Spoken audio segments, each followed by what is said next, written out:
নমস্কার, শিবশক্তি জ্যোতিষালয় ইউটিউব চ্যানেলের আরেকটি নতুন এপিসোডে সকলকে আবারও স্বাগত জানাই।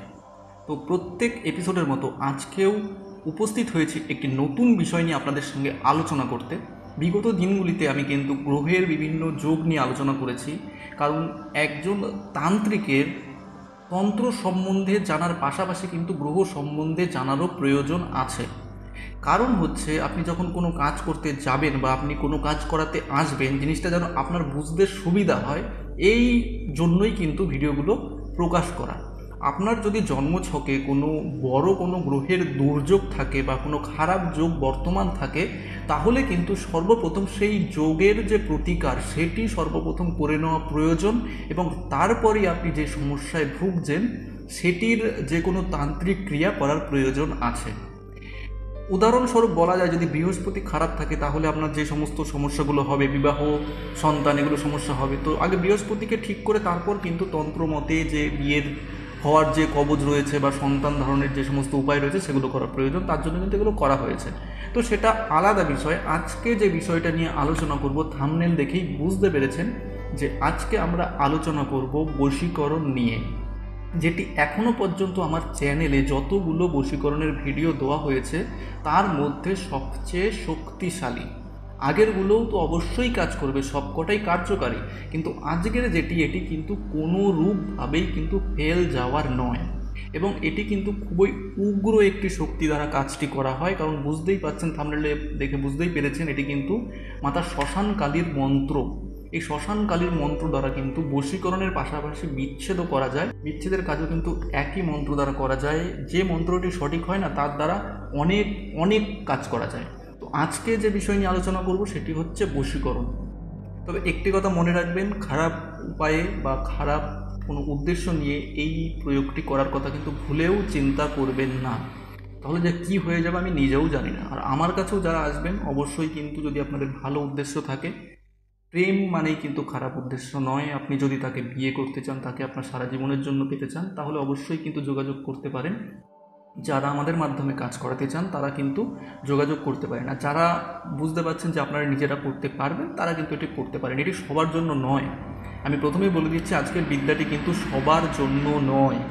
যে সঠিক বিদ্যা শিখেছে এখনও পর্যন্ত, নিজের সুরক্ষা করতে জানে, নিজের পরিবারের সুরক্ষা করতে জানে, সব কিছু জানে, তার জন্যই কিন্তু আজকের বিদ্যাটি। কারণ এটি কিন্তু খুবই একটি তীক্ষ্ণ শক্তি সম্পন্ন একটি বিদ্যা, মাতা শ্মশান কালী, এবং যার ক্রীড়া দেওয়া হয় এখানে মাতা পার্বতী এবং শিবের ক্রীড়া কিন্তু এখানে দেওয়া রয়েছে এই মন্ত্রে। এবং তার সঙ্গে আরও কিছু বিষয় রয়েছে এখানে, খুবই তীক্ষ্ণ পর্যায়ের, খুবই উচ্চ পর্যায়ের একটি মন্ত্র। আমি জানি না এইরকম একটি ভিডিও ইউটিউবে আছে কি না এরকম প্রয়োগ, এরকম বশীকরণ। তো অনেক বলে ফেললাম। কখন করবেন এই বিদ্যাটি? এই বিদ্যাটি সব থেকে ভালো হয় যদি যার উপর করছেন তার বাড়িতে যদি জিনিসগুলো পুঁততে পারেন, তাহলে তো 100% কাজ। এছাড়াও যদি মনে হচ্ছে না সেই বাড়িতে পৌঁছতে পারবেন না, তাহলে এই ক্রিয়াটি করে আপনি শ্মশানেও জিনিসটা পুঁততে পারেন। তো এখানে কী জিনিসটা হচ্ছে, প্রস্তুত করতে আপনাকে শ্মশানে যেতে হবে। বাড়িতে বসে কিন্তু এটি প্রস্তুত করতে পারবেন না। বাড়িতে বসে প্রস্তুত করতে একদমই যাবেন না। এবং মন্ত্রটির যে সিদ্ধি সেটিও কিন্তু শ্মশানে বসেই করতে হয়। মন্ত্রটি মুখস্থ করতে হয় শ্মশানে বসে, এবং সেখানে বসেই কিন্তু যে নিয়ম রয়েছে, একটা নির্দিষ্ট সংখ্যায় জপ করতে হয়। তো তারপরে কিন্তু এর যে সমস্ত শক্তি কিন্তু শরীরে আসে। যেহেতু আপনি ইউটিউব মারফত নিচ্ছেন, তাই কিন্তু অবশ্যই কিন্তু আপনাকে নির্দিষ্ট সংখ্যায় জব করতে হবে, তারপরে কিন্তু এর শক্তি আপনার লাভ হবে। যদি আপনাকে আমি আমার সামনে বসিয়ে থেকে নির্দিষ্ট যে রিচুয়ালস রয়েছে সেগুলো মেনে যদি আপনাকে দিতাম, তাহলে কিন্তু অবশ্যই কিন্তু সেটি আলাদা ব্যাপার ছিল।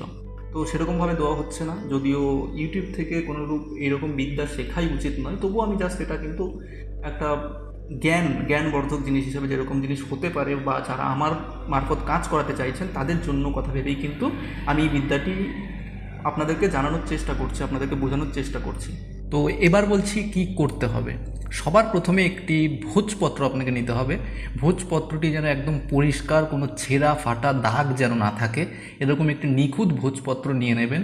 আর কালি হিসেবে একটি বিশেষ রক্ত এখানে কিন্তু ব্যবহার করতে হবে। তো এটি কি রক্ত, তো সেই বিষয়ে আমি শেষে আলোচনা করছি। প্রথমে নিয়মটি বুঝিয়ে দিই।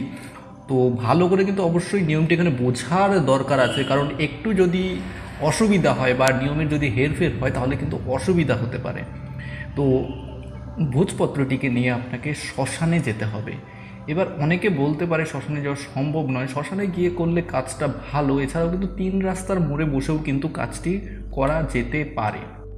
তো সেখানে গিয়ে একটি ধূপকাঠি এবং একটি প্রদীপ আপনাকে জ্বালতে হবে এবং মায়ের নামে বাতাসা জল আর একটি পঞ্চমুখী জবা ফুল কিন্তু তার যে উদ্দেশ্যে দিতে হবে।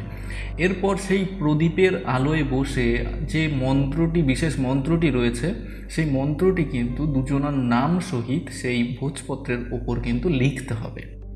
লিখা হয়ে যাওয়ার পর আপনার গুরুমন্ত্র, অবশ্যই গুরুমন্ত্র ছাড়া তো কাজ করা যাবেই না। এই কাজ গুরুমন্ত্র এইটি লিখে সামনে রেখে সেই যে ফুলটি বললাম সেটি এর ওপর রাখতে হবে।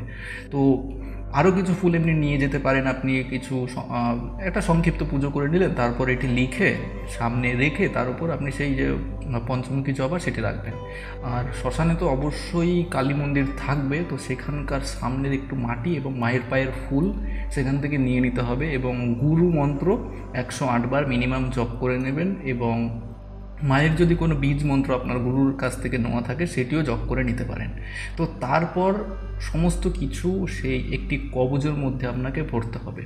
কবজের মধ্যে ভরে সেটিকে ভালো করে মোম দিয়ে আটকে যাকে আপনি বশীকরণ করতে চাইছেন তার বাড়িতে সেটি সীমানার মধ্যে এমন জায়গায় পুঁততে হবে যেন সেই ব্যক্তিটি তার উপর দিয়ে চলাচল করে।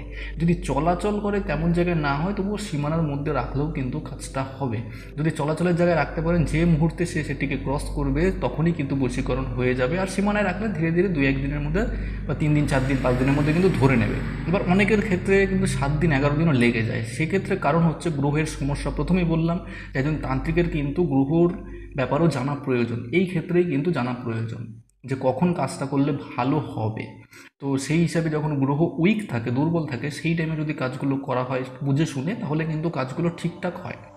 তাই যাদের গ্রহের সমস্যা রয়েছে তাদের কিন্তু কাজগুলো হতে কিন্তু সমস্যা দেবে এবং লেট হবে। সমস্যা দেবে বলতে লেট হবে, কাজ কিন্তু অবশ্যই হবে। এবার যদি বাড়িতে পুঁততে না পারে তাহলে কি করতে হবে, সেটি কিন্তু সেই শ্মশানের যে মায়ের যে মন্দির রয়েছে তার আশেপাশে কোনো জায়গায় সেই শ্মশানের সীমানার মধ্যেই পুঁতে দিতে হবে। তো এক্ষেত্রে কিন্তু একটু সময় একটু বেশি নেবে, কিন্তু কাজ অবশ্যই কিন্তু হয়ে যাবে। এবার আসছি মন্ত্রের ব্যাপারে। কোন মন্ত্রটি এখানে আলোচনা করব, যে কোন মন্ত্রটি এখানে ইউজ হচ্ছে।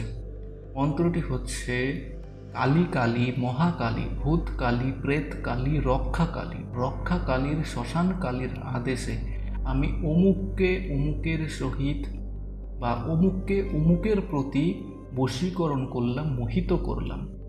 দোহাই মা কামাক্ষার আজ্ঞা, আমার এই কীরা যদি লড়ে। এবার এখানে একটি কথা আছে, খারাপ কথা। তো এই কীরাটি খুবই খারাপ। তো এই জায়গাটায় কিন্তু আমি এখানে গ্যাপ রাখছি এবং শেষের একটি লাইন আমি গ্যাপ রাখছি। তো এই দুটি গ্যাপ রাখার একটাই কারণ, এই মন্ত্র দুটো সমস্যা হতে পারে। এক হচ্ছে যে কারোর ওপর প্রয়োগ করে ক্ষতির চেষ্টা হতে পারে, তাতে আপনাদেরও ক্ষতি হবে, যেহেতু আমার কাছ থেকে নিচ্ছেন তাই কিন্তু আমারও ক্ষতি হবে। তো সেটা আমি অবশ্যই চাইবো না। আর দ্বিতীয় হতে পারে কোনো অন্য চ্যানেল যেগুলো রয়েছে, কিছু কিছু চ্যানেল অনেকেই দেখতে পাই যে একই মন্ত্র এই চ্যানেলেও রয়েছে, এই চ্যানেলে রয়েছে, ওই চ্যানেলে রয়েছে, বইয়ের বিদ্যা দিয়ে বেড়াচ্ছে। তো সেখানেও কপি পেস্ট হয়ে যাওয়ার চান্স রয়ে যাচ্ছে। তো আমি এখানের এই কীরাটি আর কীরার পরে আরেকটি লাইন আছে, এই দুটি লাইন কিন্তু আমি এখানে বললাম না।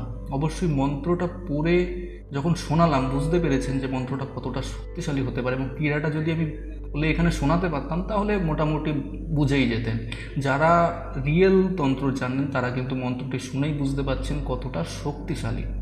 তো এর দ্বারা কিন্তু বিচ্ছেদও হয়, উচ্ছেদও হয়, উচ্চাটন হয়, মারণ হয়, তো রোগ বাঁধানো হয়, সমস্ত ধরনের কাজ কিন্তু হয়, এমনকি শান্তিকর্মও হয়। সমস্ত ধরনের কাজই কিন্তু এই মন্ত্র দ্বারা হয়। তো এখানে আমি আজকে জাস্ট বশীকরণ নিয়ে আলোচনা করলাম। তো কিছু কিছু পয়েন্ট এখানে আরও রয়ে গেছে। তো অবশ্যই কিন্তু নিজের বুদ্ধি লাগিয়ে কিছু করতে যাবেন না, বিপদে পড়বেন। আর যদিও আমি ক্রীড়াটা এখানে বলিনি আর লাস্টের লাইনটা আমি বাকি রেখেছি, তো এটি জাস্ট একটা বিদ্যা আলোচনার জন্য। আর আরেকটা জিনিস যেটা আলোচনা করা হয়নি সেটা হচ্ছে কি রক্ত দিয়ে করতে হবে, কোন জিনিসের রক্ত দিয়ে এটা লিখতে হবে। তো এই জিনিসগুলো আমি এখানে গোপন রাখলাম।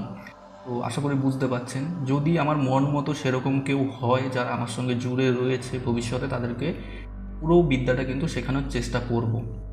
অবশ্যই সেটা ফেস টু ফেস, অনলাইনে নয়। তো এটাই জাস্ট নলেজের জন্য কিন্তু আমি আপলোড করলাম এবং নলেজের জন্য আপনাদের সঙ্গে শেয়ার করলাম। যারা কাজ করাতে চাইছেন তারা করিয়ে নিতে পারেন। আর শুনতে খারাপ লাগলেও যে আমি পুরো বিদ্যাটা দিতে পারলাম না, তো এর জন্য আমি ক্ষমা প্রার্থী। তো দেখা হবে একটি নতুন ভিডিওতে। আরও অন্যান্য ভিডিও রয়েছে, সেগুলো কিন্তু অবশ্যই পুরো বিধি দেওয়া রয়েছে। আপনারা আশা করি বুঝতে পারছেন কেন পুরো বিধি দিতে পারলাম না। তো দেখা হবে নতুন এপিসোডে, ততক্ষণ ভালো থাকবেন, নমস্কার।